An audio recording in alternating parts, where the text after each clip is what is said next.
Tonight, we are learning new information about a violent attack on a local cab driver. Thank you for joining us. I'm Paige Holsey. That driver shot and killed a passenger during the attack, and now the driver is paralyzed and in the hospital. Just think about that. Because everyone talks about, I'm strapped, man. I keep that thing on me, man. Some teens better not mess with me, man. I keep one in the head. That thing always on my waist, man. Pookie and Ray better watch out. Well, this guy had it on him, and he even killed his attacker. And now he's laid up in the hospital, paralyzed. So a gun is not a bulletproof vest, but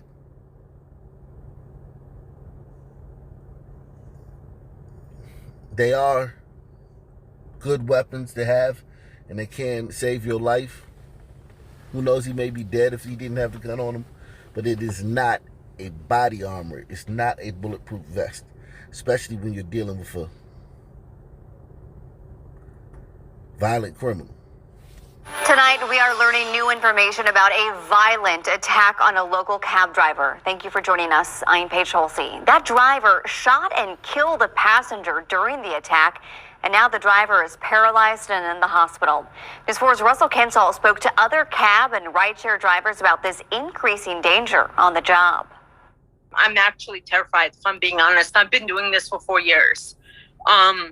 I've never seen anything like this before. Uber driver Medea Espina is talking about the dangers that cab drivers and ride-sharing drivers face from violent customers and dangerous drivers. A GoFundMe account for lead cab driver Jason Bullock details his harrowing experience on Wednesday that left him paralyzed. According to relatives, he was driving south on I-55 when his passenger grabbed him by the neck, reached for the steering wheel, and said, "Today is a good day to die." The account says he couldn't fight off the man, so he grabbed his gun and shot the passenger, but he also accidentally shot himself in the neck, severing his spinal cord, leaving him paralyzed. Oh my God. Wow. The horror. That guy, wow. He accidentally shot himself. So the guy's behind him, grabbing him by the neck. He's fighting while he's driving. He can't fight the guy off. He may be losing oxygen. About to pass out. Feels like his life is slipping. Because when you're losing oxygen, you don't know about you're about to pass out. You feel like you're going to die. And there's no guarantee that the guy's going to, just stop choking you once you pass out, once you go limp. You think he thought he was about to die probably. And then he's driving. The guy's behind him. Last resort, he pulls out his gun. Now the car is moving, it's jerking, and shoots the guy, and accidentally shoots himself in the neck, severs his spine. Boom. Wow.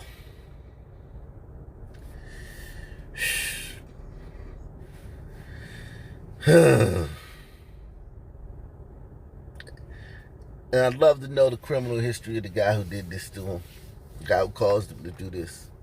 But just a sad, sad case. Uber drivers, they have a tough job, man. They're in the service industry. It's just terrible, man, that they have to go through so much with people, man. According to relatives, he was driving south on I-55 when his passenger grabbed him by the neck, reached for the steering wheel, and said, "Today is a good day to die."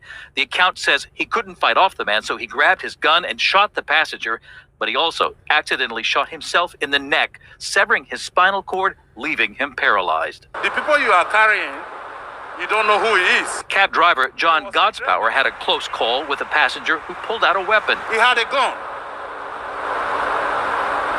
We stopped on the way, and I grabbed the gun from him. I was being fortunate to get out of that. John Godspower. That's a heck of a name right there, Jack.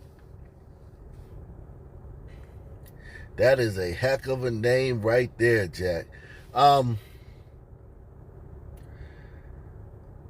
We know who's doing this.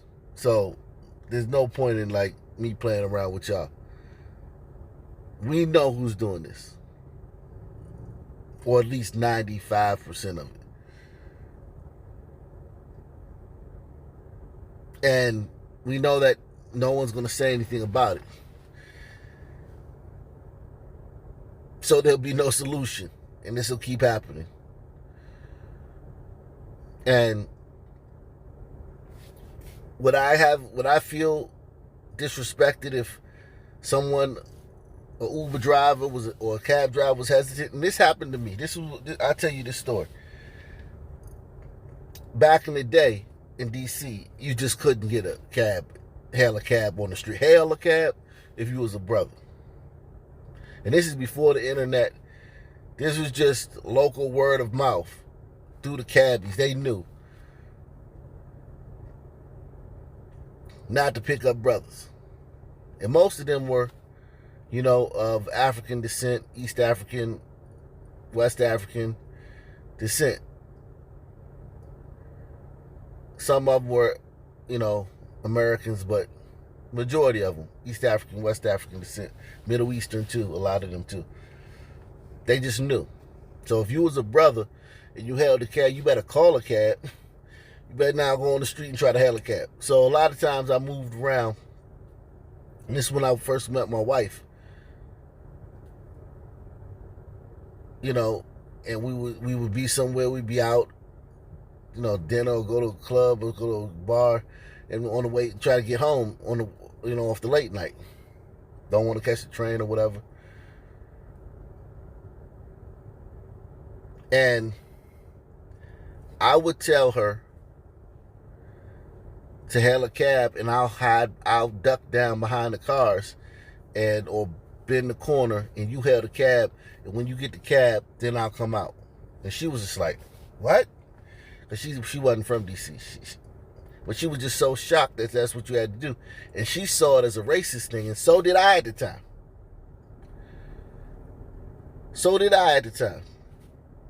I felt like a big victim, like my wife my girlfriend at the time has to hail the cab because I can't be seen there with her because nobody will stop. Because they literally just fly past. They won't even look over if they see a black man.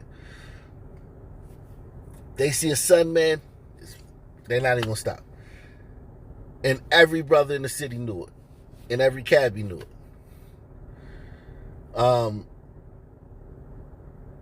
And I felt like a big victim then. And I'm sure brothers nowadays, if they have they try to hail a cab, or they get a low score, their Uber or whatever, Uber account, if they feel that it's some kind of racial thing or whatever, they get a low rating from drivers, they probably feel that, there's some kind of victim. And looking back on the way I felt at that time, it kind of felt good to be the victim. Like, yeah, man, go ahead. I'm going to wait over here because, I can't, hail the cab. You got to hail it, baby. And she was like, oh, my God, it's so racist. And there are reasons. There's a great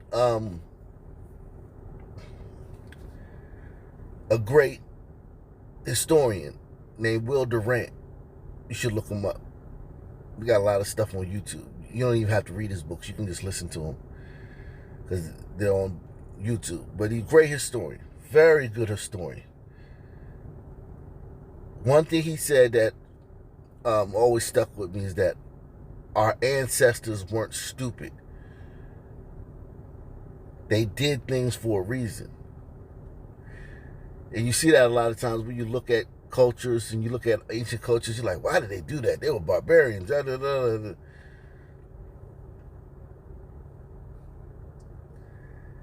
And in this case, I'll put it like this. Cab drivers aren't stupid. There was a reason they weren't picking up sunmen in D.C. in the 90s and 2000s, the 80s, the 90s, and 2000s. The reason. It wasn't just because of the color of those people's skin. He had a gun. We stopped on the way, and I grabbed the gun from him. I was being fortunate to get out of that. He would like to see all cab drivers with a good record and a conceal and carry license to be able to carry a handgun. Espina said there are also dangers posed by other drivers. So you're always a defensive driver in the city, but it's never gotten this bad before. I've never seen so many people completely disregard traffic lights. But I tell you, and you know who's doing that in St. Louis. Have you seen the demographics in St. Louis? You know who's doing that. I've seen that too. All the laws off the table. You think if they'll run up on you and carjack you, that they're going to stop at a stop sign? They're going to yield at a yield sign? Or they're going to put their signal on when they're switching lanes? The same people that are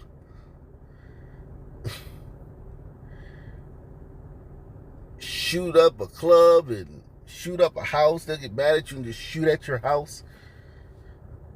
But they're going to now, because they have carte blanche to commit violent crimes, they're going to still toe the line with traffic laws. So you're always a defensive driver in the city, but it's never gotten this bad before. I've never seen so many people completely disregard traffic lights. Espina came face to face with a bad driver last month who was driving the wrong way on Interstate 6440. She swerved and missed him at the last second. My past experience was almost coming to a head-on driver collision. Is just made me more afraid for my life. She says her heart goes out to Laclede cab driver Jason Bullock, and after her close call and what's happened to other drivers, she's decided to find another job. Russell Kinsall, News 4. Now, according to the family, Bullock was unable to call for help because he was paralyzed, and he didn't get help until his car was rear-ended and police were called there for the accident. You'll find a link to the family's GoFundMe account inside Russell's story on KMOV.com if you'd like. Community leaders in Brooklyn are calling on the city to crack down on reckless drivers after an infant was killed and her parents badly hurt over the weekend. They were hit by a wrong-way driver with nearly 100 driving infractions. CBS 2's Natalie Dudridge reports from Clinton Hill. The family will never be the same. Brooklyn's Borough President Eric Adams joined with transportation advocates to call for safer streets in front of a memorial set up for a baby girl who died when a driver plowed into her stroller. I just don't know how people sleep at night knowing that fool Floyd got 7 statues, a gold casket, 5 funerals, and $20 million, and this baby gets a teddy bear and some cheap bouquets and 4 candles. In front of a memorial set up for a baby girl who died when a driver plowed into her stroller. 2 family members that were there, they were also injured. The mother and father were out for a walk with their 3-month-old Saturday around 6 p.m. when investigators say this gray car going the wrong way on Gates Avenue T-boned another car going north on Vanderbilt Avenue, hitting the family. I heard the father screaming and screaming. He picked up the baby. He was holding it in his arms. The 36-year-old father was injured, but not as seriously as his 33-year-old wife, who is still fighting for her life in the hospital. Police say the driver that caused the crash, 28-year-old Tyreek Mott, and a Tyreek. Now, we already did a video on this, but when I tell y'all who's doing this, because you have to understand, it's all part of the emboldened, the criminal thing. So that's why that's who's doing it. Because it's all part of the law. These traffic laws, these stop signs, one-way streets. This guy was going down the wrong way. Speed. This is a guy going down the wrong way of a street in New York. And you know how long the streets are in New York. Like, even if you're thinking like, all right, man, I'm going to go down this wrong, like, it's New York City. Like, you're going down the wrong one-way street the wrong way in New York City?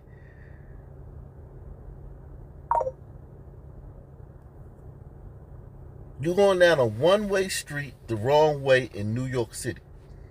The 36-year-old father was injured, but not as seriously as his 33-year-old wife, who is still fighting for her life in the hospital. Police say the driver that caused the crash, 28-year-old Tyreek Mott, and a passenger in his car both tried to run from the scene.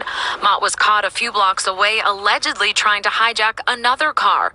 Authorities say he's been arrested at least 3 times before. His license was previously suspended, and he has more than 90 school zone speeding violations. I'm shocked, not by the 91 school zone speeding violations. And this guy's speeding around little kids and whatnot. Not that.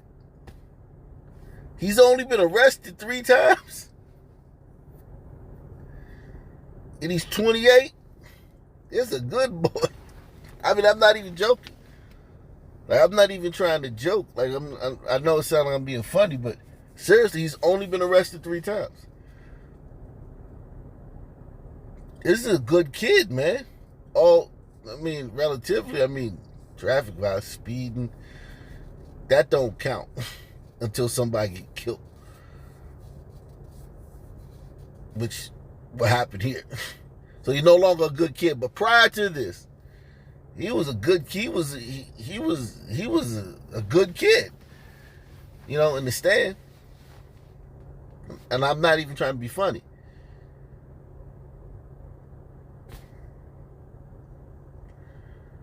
You know, not a great kid, not an outstanding kid, but a good kid.